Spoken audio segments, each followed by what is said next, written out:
Bonsoir bien-aimé, comment est? C'est Pasteur Letune pour la madanm Denis Paul qui vient présenter une nouvelle vidéo dit la vérité. Good morning, good afternoon, my friends. This is Pastor Lepton Paul and his wife Denise Paul presenting you a new video, Tell the Truth. Sur channel ça, nous disons la vérité en pilote moun pas dire. On this channel, we tell you the truth a lot of people will not tell you. N'a pas encouragé à continuer à abonner, partager et puis aimer vidéo nous pour aider nous faire plus pour nous connaître que Jésus-Christ est Seigneur. We're encouraging you to continue to subscribe, to share and love our videos to help us to let other people know that Jesus Christ is the Savior. Comme nous te promettons, on garde aujourd'hui pour qui ça bon Dieu t'a quitté garçon, il y a plusieurs madame ou bien t'a quitté garçon pratiquer polygamie dans l'Ancien Testament. As we promised you, we're going to look at today why God allowed a man to have many women in the past or to practice polygamy in the Old Testament. Quand nous ouvrons la Bible, nous montons sur un terrain surnaturel parce que la Bible, c'est la révélation de Dieu à l'humanité. As soon as we open the Bible, we enter a supernatural dimension because the Bible is the revelation of God to humanity. C'est révélation de Dieu éternel, infini, à l'homme qui c'est un être mortel, fini. It is a revelation of an eternal God, a God who doesn't have an end, to us human being who is mortal, who's going to finish one day. Dans le contexte ça, il y a des vérités bibliques, l'homme pas qu'à comprendre totalement et l'homme doit obligé à accepter par la foi. In this context, there are a lot of truth, biblical truth that human will not be able to comprehend totally. And also, as human, we oblige or we have to accept them by faith. Dans la relation Dieu avec l'homme, bon Dieu demande l'homme pour le croire.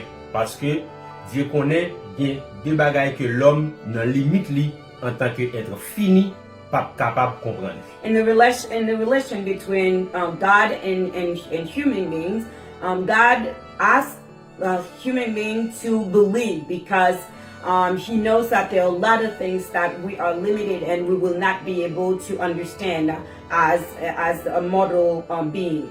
Et c'est là un pile enseignant de la Bible fait gros erreur parce que yo pas conscient que yo sont être limités que il est impossible pour nous comprendre bon Dieu à 100%. It is where a lot of teachers, Bible teachers, make a lot of mistakes because they don't teach you, they don't know that it is impossible for human to understand God 100%. Yo pas vle reconnaître yo gen limite et yo agi en pile fois comme des théosophes. They don't understand, they don't want to recognize that they are limited and they want to act as a theosophist. Ça veut dire yo fait tête yo illusion, yo pensé yo gen maîtrise des choses de Dieu. And that they live in an illusion. They think that they can master everything about God. Bon, on bagay qui nettement impossible. Which is very impossible. Yo pas songé que si yo ta connaît toute bagay de Dieu, yo ta vinn supérieur à créateur à lui-même. They don't know that if they knew everything about God, they would probably have to be superior to the Creator Himself. Comme ça, il y a une série de questions qui étaient énigmatiques, qui étaient questions troublantes pour l'homme. In that way, there are a lot of series of questions that stays enigmatic. That a question that is very troublesome to human beings. Et question ça, pour qui ça bon Dieu te permettre polygamie ou bien te permettre garçon et plusieurs madame, c'est une question troublante ça. And that question, which is why God allowed polygamy or allowed a man to have many wives, is a question that is very troublesome. Question garçon et plusieurs madame, non, c'est un sujet qui est très intéressant parce que il y a un pile monde qui considère polygamie comme immoral, je dis. The question of a man with many wives is a very tricky or a very interesting subject because a lot of people consider polygamy to be immoral in nowadays. Cependant, comme ou ka connaît polygamie très en vogue en Afrique et dans quelques autres côtés dans le monde là. As you probably already know, however, polygamy is very large. It's very open in some places in Africa and also through the world. Et je dis il y a un gros mouvement évangélique et peut-être nous quand même dit qu'a parlé de ça au début d'un réveil sur le continent africain. Today we can say even so there is a big movement, evangelical movement that is going on. Or you can also say it's the beginning of a revival in the continent of Africa. Là, nous jouons plus grande église et en même temps, il y a un débat qui pimenté sous question est-ce que garçon chrétien doit gagner plusieurs madames. In that region, we find also the mega church, the biggest church, and also at the same time there is a big hot debate that is asking the question. Should a Christian man have many wives? Et anpil gros prophète, gros bishop déclaré que polygamie acceptable jodi parce que la Bible pas condamné ça ouvertement. There are a lot of bishops, big teachers who declare that polygamy is acceptable as of today because they said the Bible doesn't condemn it exactly or out in the open. Est-ce que c'est vrai? Est-ce que bishop ça a raison? Is it true? Do those bishops have are okay? Is it allowed? On a regardé. Let us look at it together. Peut-être regarder dans la Bible premier cas polygamie ou bien bigamie ou bien premier garçon, premier cavalier qui gagne deux madame dans la Bible c'est les mecs d'après Genèse chapitre 4 verset 19. Let us look at it. First polygamy case that or bigamy, or the first men who had two more than one woman in the Bible was Lamech. Dans verset 19 là, Genèse chapitre 4, il dit Lamech prit deux femmes pour épouses et l'une s'appelait Ada et l'autre Sila. According to Genesis 4, verse 19, 23, 24, verse 19, he said, Lamech married two women, one named Ada and the other Zillah.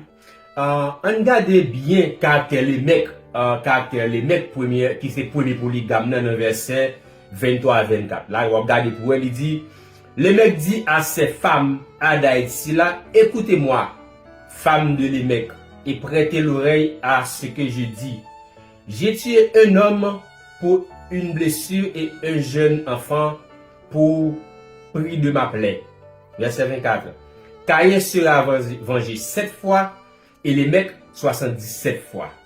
In verse 23-24, it says, Lamech said to his wives, Ada and Zillah, listen to me, wives of Lamech. Hear my words. I have killed a man for wounded me, a young man for injuring me. If Cain is avenged 7 times, then Lamech 77 times. Ouais, les mecs c'était premier péchador que la parole de Dieu présente nous qui était fier, qui t'a vanté tête li de péché. We see that Lamech was the first sinners who proud sinners who actually LaVerite condemned for his act, the way he was behaving. Même aujourd'hui en pile monde prendra pour yo et déclarer yo fier yo c'est péchador. The same time today we notice that a lot of people take their flags out in the open and saying that they're very proud to be who you are, to be sinners. So, ensuite, plusieurs hommes dans la Bible, plusieurs hommes importants même dans l'Ancien Testament, tant que Abraham, Jacob, David, Salomon, etc., t'ont plusieurs madames, et semblait bon Dieu pas de gros problème avec messieurs ça. A lot of important servants of God in the Bible, in the Old Testament, like Abraham, Jacob, David, Solomon, etc. It seems like who had many women, and it seems like God didn't have a problem at the time for them to have many wives. D'après 1 Roi 11 verset 3, nous voyons que Salomon te gain 700 femmes et alors 700 madames mariées et 300 concubines. According to 1 Kings chapter 11 verse 3, we see that Solomon had 700 wives and also 300 concubines. Dans verset 3, il dit, alors pour Salomon, eut 700 princesses pour femmes et 300 concubines. In verse 3, he said for Solomon, had 700 wives of royal birth and 300 concubines, and his wife led him astray. Qui ça nous t'a dû comprendre, qui ça nous t'a dû déduire de tout cas polygamie ça dans l'Ancien Testament? What should we understand or comprehend or say about all these cases of polygamy in the Bible? Des trois questions fondamentales nous devons poser pendant aborder sujet troublant ça. There are 3 important questions that we should consider as we ask them as we continue. So, c'est pour qui ça Dieu te permet polygamie dans l'Ancien Testament? Why that God allowed polygamy in the Old Testament? Comment Dieu voit polygamie jodia? How does God see polygamy today? Et pour qui ça changement ça? And why the change?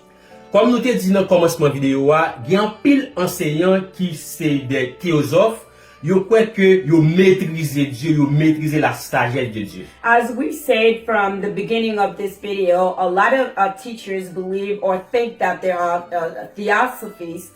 They have or master everything about God.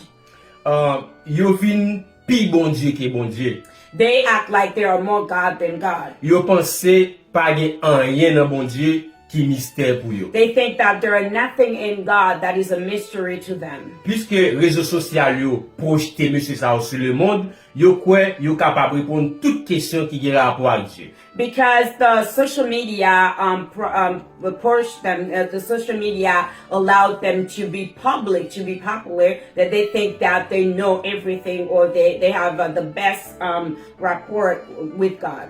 Tandis que la parole de Dieu déclarée clairement, et il dit dans Deutéronome 29 verset 29, il dit les choses cachées sont à l'Éternel, notre Dieu.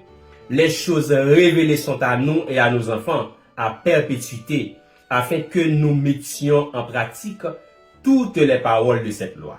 However, in Deuteronomy, God declares, he says, Deuteronomy 29 verse 29 said, the secret things belong to the Lord our God, but the things revealed belong to us and to our children. So, puisque nous-mêmes, nous papa théosophes, nous pas qu'à prétendre nous maîtriser, nous connaître tout ça qui a passé dans pensée ou dans tête bon Dieu. Since we are not those among the theosophists, we cannot know or we cannot master what is going on in God's head.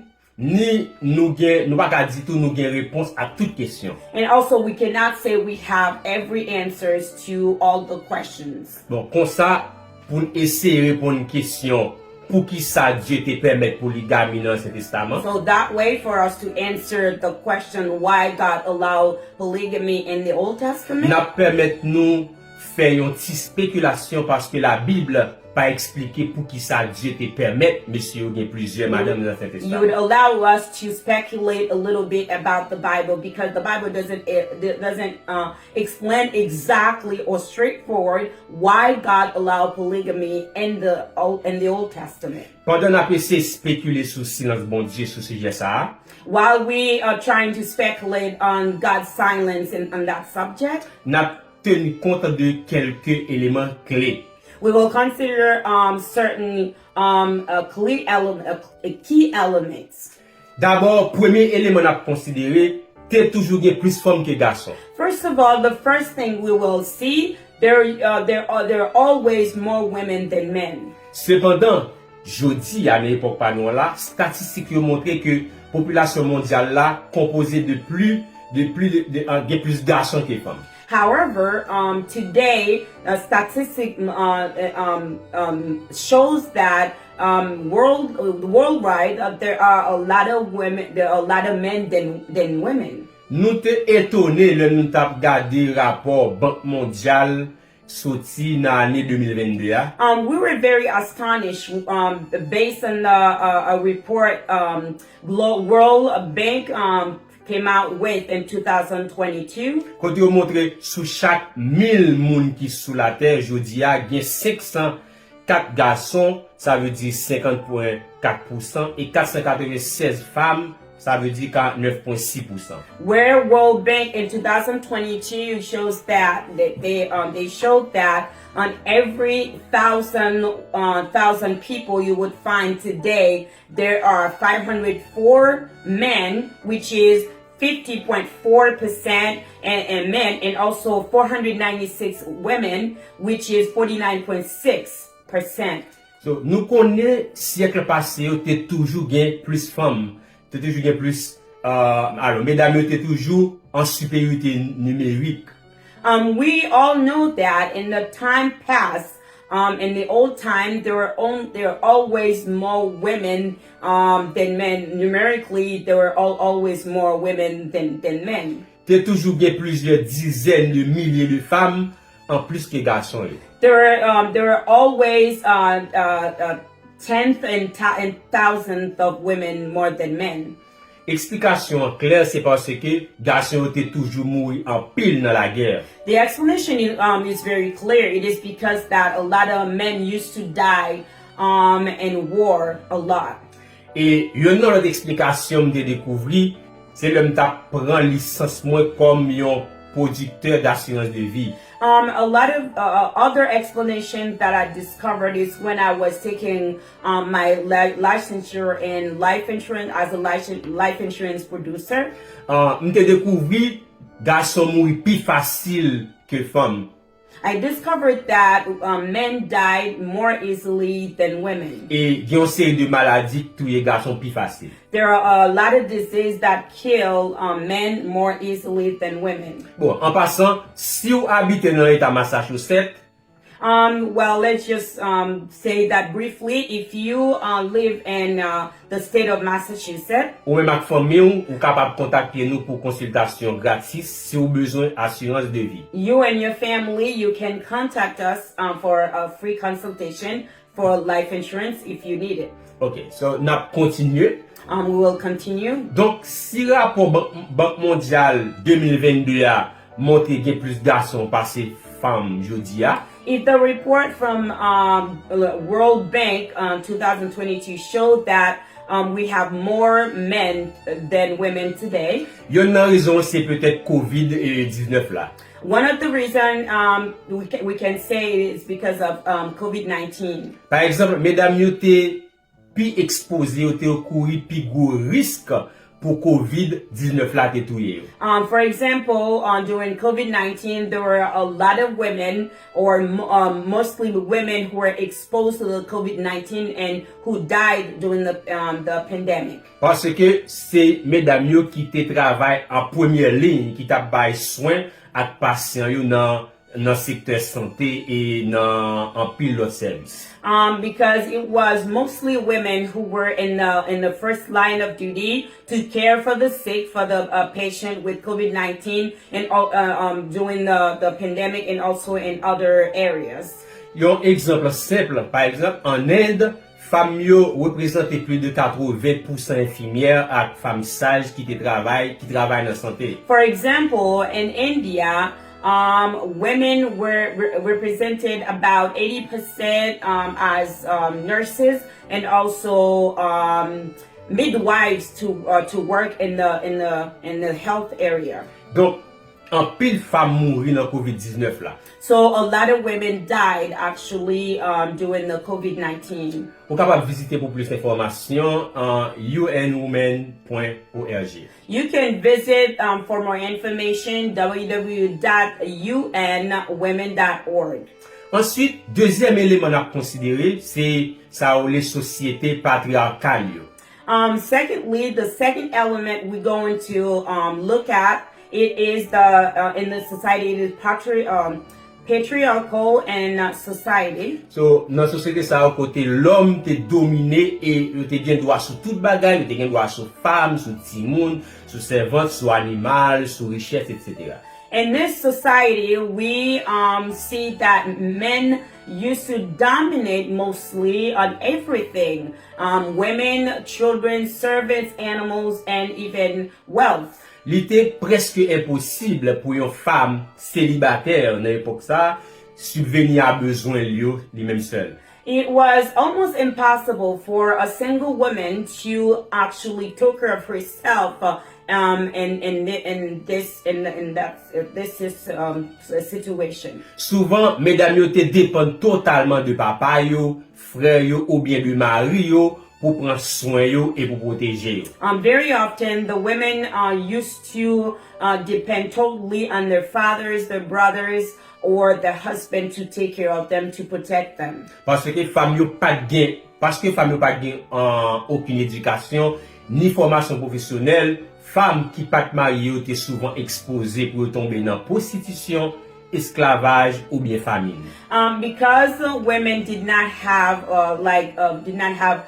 education, so they didn't have any professional formation. So most of the time, if they weren't married, they would expose themselves, or they would fall into the category of prostitution, slavery, or they would die of hunger.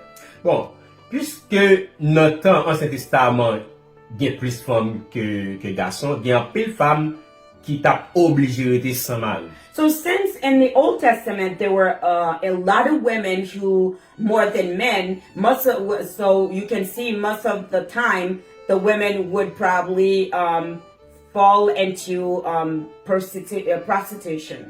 Conséquemment, yo t'a retrouvé dans une situation difficile, soit pour yo venir prostituée, pour venir esclave ou bien pour grand goutouiller. So if a woman wasn't married, you can see consequently she would have to fall into this situation, either to be a prostitute or fall into slavery or to die of hunger. Bon, n'a spéculé là toujours, semblait Dieu t'a fait silence et quitté monsieur prend plusieurs femmes et subvenir à besoin yo pour protéger femmes ça yo qui peut-être pas tap jamais gen mari. So you can see, because of that, we going to speculate here a little bit. Since God was silent on this situation, so men had many wives, so the women could have someone to take care of them, so, because they could not take care of themselves without a husband. À noter que pour une femme te vivre dans un foyer avec plusieurs matelotes, pas de jambe bagay facile.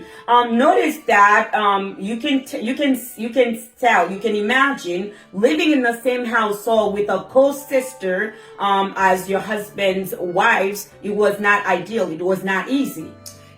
Mais ça te préférable parce que pour femme nan te tomber dans prostitution, dans esclavage ou bien dans famille. But that was preferable. It was better than for the women to fall into prostitution, to fall into slavery, or to die hungry.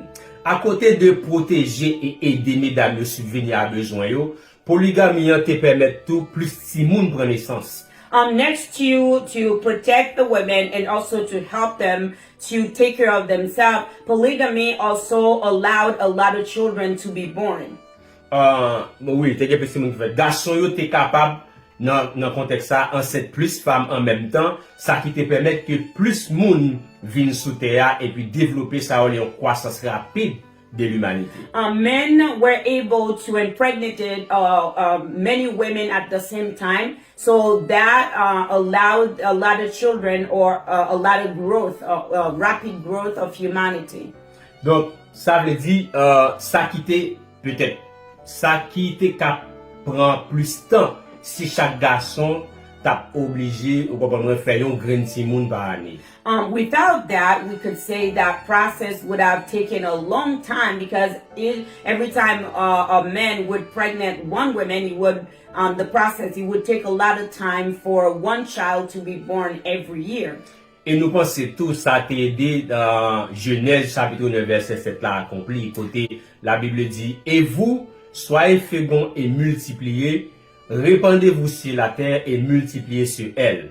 We can say also this would take time for Genesis 9 verse 7 to be accomplished, as it says, "As for you, be fruitful and increase in number, multiply on the earth and increase upon it." Bon, ou même dit nous ça ou penser dans commentaire par yo. So you can tell us what you think in your commentary. Ok, donc, on a la deuxième question. Comment bon Dieu ouais polygamie aujourd'hui? Let us look at the second question, how God sees the polygamy today. Même des hommes de l'Ancien Testament qui ont pratiqué polygamie, la Bible présente nous et mette accent sur monogamie. Ça veut dire yon mari, yon madame. Even though that in the Old Testament that men used to practice polygamy, but the Bible presents to us and accentuate us on monogamy, which is one husband and one wife. So, c'est monogamie, la Bible présente nous comme ça, le plan idéal de Dieu pour le mariage. It is the monogamy that was the ideal plan for God, God's plan for marriage. La Bible dit que intention initiale, intention première, mon Dieu, c'est pour un garçon épouser une seule femme. D'après Genèse 2, verset 24. The Bible says that the initial intention of God, or his first initial, was for one man to marry one woman, according to Genesis 2, verse 24. Quand il dit, c'est pourquoi l'homme quittera son père et sa mère et s'attachera à sa femme. Where it says that the man shall leave his wife, his father and mother, and will attach to his wife. Verset ça, avant péché t'est entré. Alors, verset ça, où il écrit avant péché, avant la chute de l'homme, avant péché t'est entré sous scène, non? Il décrit clairement intention créateur sous question mariage là. And you can say this verse before sin entered the scene. It described very clearly the intention of the Creator on the question of marriage. Et où elle emploie le mot singulier ça pour l'homme gagne sa femme et non pas ses femmes. You see that he uses the singular word. He says for the man to marry his. It didn't say one woman. It didn't say many women. Et même après la chute de l'homme dans Deutéronome 7 verset 14 pour arriver dans verset 20. And you can see after the sin entered the world, according to Deuteronomy 17 verse 14 to 20. Dieu dit que royaux pas de droit gen anpil femme, pas de droit gen anpil madame. It says that in this verse is that even the king should not have many wives. Il dit dans verset 17 là, il dit qu'il n'y ait pas un grand de femmes. Alors, pardon. Et il dit qu'il n'ait pas un grand nombre de femmes afin que son cœur ne se détourne point et qu'il ne fasse pas de grands amas d'argent et d'or. And in Deuteronomy 17, verse 7, he says, "He must not take many wives, or his heart will be led astray. He must not accumulate large amounts of silver and gold."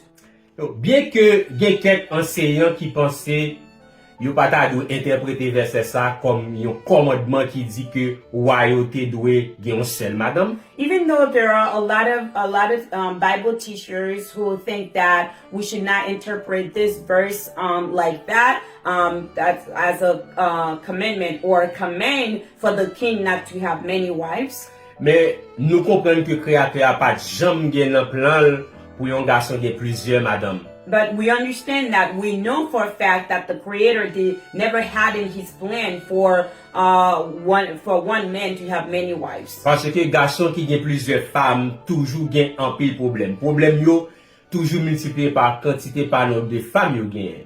Because men with many wives always have a lot of problems, a lot of difficulty. The problems always multiplying and come by quantity and because of many wives that they have.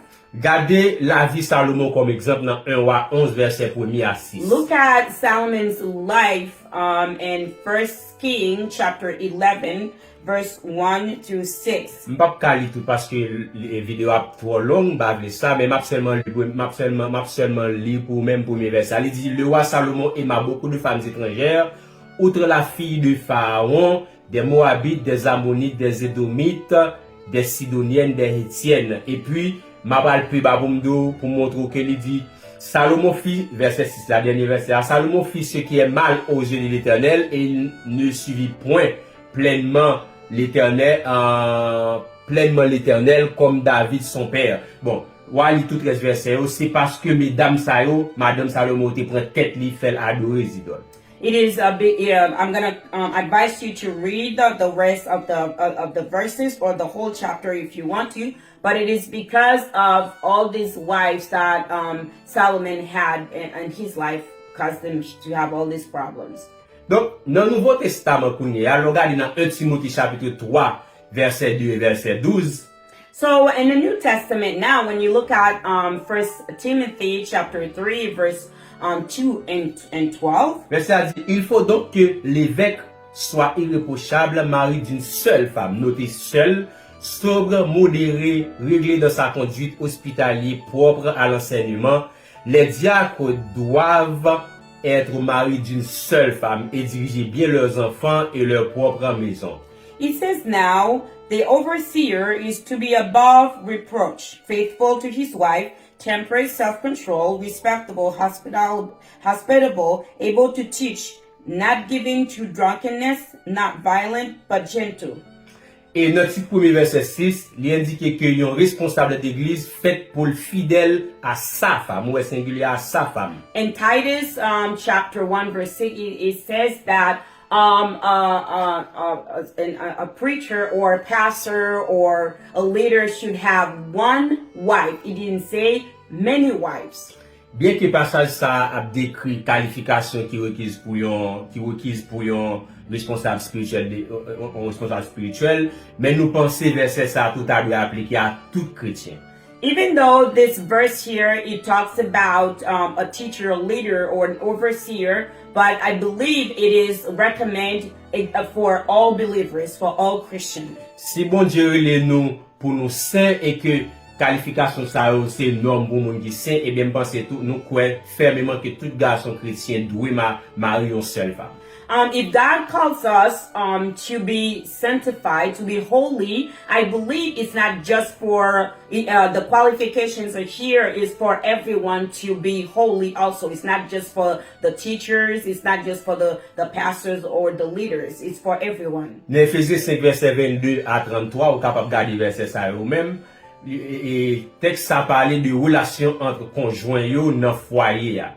In Ephesians 5:22 to 33, you can look at the passage yourself. Go ahead and do that. It speaks about the relation between the husband and the wife in the household. Et on prend dans tout texte là côté le mari comme la femme mentionné au singulier. And you're going to see in the text that the husband as the wife mentioned in a singular way. Par exemple, car le mari est le chef de la femme, singulier. You're going to see that it says the wife, the husband is the chief of the wife, singular. Celui qui aime sa femme, singulier. He says him who loves his wife, singular. Il dit c'est pourquoi l'homme quittera son père et sa mère s'attachera à sa femme, singulier. He said this is why that the man will leave his father and mother and be with his wife, singular. On va dire que chacun de vous aime sa femme, singulier. And you can say that he says all of you or every one of you should love your wife, singular. Et que la femme, singulier, respecte son mari, etc. And he said also the wife, singular, to respect your husband, singular. Donc, on va dire quelques enseignants, quelques théosophes qui râlent l'autre verset qui est dans Colossiens 3, verset 18 à 19, pour essayer de justifier polygamie, je dis. And you will find that there are some theosophists in our time who will pull Colossians chapter 3, verse 18-19 to try to justify polygamy. Parce que verset 18 là dit, femmes, soyez soumises à vos maris comme il convient dans le Seigneur. Marie, au pluriel, aimez vos femmes et ne vous aigrissez pas contre elles. And you're going to see it's in verse 18, it says, wives, submit yourself to your husbands, plural. And he said, as it should be in the Lord. And 19, he says, husbands, love your wives and don't make them angry. Don't be angry against them. So, li très clair ici, dans verset ça, que Paul t'a adressé généralement à toute Marie, toute madame croyante qui fait partie de l'église Colosse là. And you can see here, it is very clear that Paul was addressing in a general term to everyone. In this context, in this text, it wasn't talking about just one single man to his wives. Yeah, il pas vle dire que yon mari capable de plusieurs femmes et vice versa. He didn't say that for a man to have many wives or vice versa. Par contre, en Éphésiens 5 verset 22 à 23, Paul t'a décrit relation conjoint dans mariage là. In this way, in Ephesians 5 verse 22-23, Paul was describing the relationship between the two, husband and wife. Bon, si nous t'a supporter polygamie dans l'église jodia, toute image relation entre Christ avec l'église qui c'est épouse li et relation entre conjoint dans mariage là t'a effondré ou t'a vinn sans sens. Well, if we were to support polygamy in the church today, the relation between Christ and the church and relation between husband and wife today in the church will fall into a hole. Troisième question, c'est pour qui ça changement ça? The last question we're going to see, it is why this change. En fait, Jean pour nous aborder question ça, c'est pas une question de bon Dieu changer parce qu'il interdit polygamie qu'il était accepté dans l'Ancien Testament. In a sense, for us to approach this question, it is not a question that God changed and changed, or he did not allow to begin with polygamy, and he never accepted polygamy in the Old Testament. Au contraire, nous devons comprendre que dans la volonté absolue de Dieu, la restaurer plan initial, j'en te vle mariage là. In the contrary, and we can understand, we are supposed to understand and see that in God's absolute will, He actually restoring the his initial plan. Ouais, il t'a créé Adam et Ève, mais il pas by Adam, Ève, Eva, Evelyn. He created Adam and Eve. He never gave to Adam and Eve and Eva or Evelyn. Donc polygamie, c'est pas ça Dieu te prévoit au départ. So polygamy is not what God presaw or wanted in the first place to begin with. Cependant, puisque que l'homme vient mauvais après le péché, bon Dieu te fait un silence sur ce sujet, mais l'étape vient corriger ça qui devant. It is simply because God, human beings' heart became so bad after sin entered the world, so God just stayed silent on this subject. Bon, pour nous finir, est-ce que il y a quelques circonstances jodia qui t'a justifié un garçon qui a pratiqué polygamie, il y a plusieurs madames? To finish with this today, is there any circumstances we can see that today we can justify polygamy or one man to have or to practice or to have many wives? Par exemple, Jean-Pierre l'enseignant en Afrique a essayé pour nous là, pour comprendre polygamie son bagage qui est capable de valider toujours. For example, how a lot of teachers in Africa is talking about or make it to be believable that polygamy is okay. Bon, statistiques yo montre gain presque même quantité de femmes avec garçons jodia. But statistics actually shows that there are almost the same amount of men with women today. Et puisque un couple marié vient faire un seul, et puisque on doit gagner unité et harmonie dans le mariage là. Since we see that a couple married, they become one, and also they make a unity, and also they're supposed to be unity and harmony in the marriage. Donc pas gen rien qui ka justifier un garçon capable marier à plusieurs femmes, je dis. So there is nothing that can justify a man can marry many wives today. Nous croyons fermement selon la parole de Dieu que polygamie, il y a plusieurs madame, non, pas honorer bon Dieu. So for us, we believe strongly that based on the word of God, that polygamy or many wives is not honored by God, and also. Et c'est pas ça, amen. Ça pas fait partie, si vous voulez, de plan bon Dieu te gagné pour l'humanité. And also, this does not is not part of the plan that God had for humanity. Bon, nous obligés de camper là. So we going to stop here. N'a vous merci en pile parce que vous avez pris temps pour regarder vidéo ça. We want to thank you because you took time to watch this video. Nous espérons ton bénédiction pour vous. We hope that it was a blessing for you. Nous invitons à abonner et commenter, partager message ça et sur toutes les réseaux sociaux pour aider nous faire toucher plus d'âmes pour Jésus. We want to invite you once again to subscribe, to share, and also tell us what you think and help us to preach the gospel to go further. N'a bon rendez-vous pour une autre plus belle vidéo. We're going to give you another opportunity for another video. Prends opportunité ça pour rencontrer avec Jésus-Christ ou pour faire ça. Take this time to meet with Jesus if you haven't done that. Répétez après nous. Repeat after us. Seigneur Jésus, Lord Jesus, moi reconnaître moi c'est un pécheur. I reckon that I'm a sinner. Moi crois que tu es mort pour moi. I believe that you died for me. Moi remettre la vie. I give my life into your hands. Please come into my heart et sauve. and save me. Amen. Amen. Moi déclare au béni. I declare that you are blessed.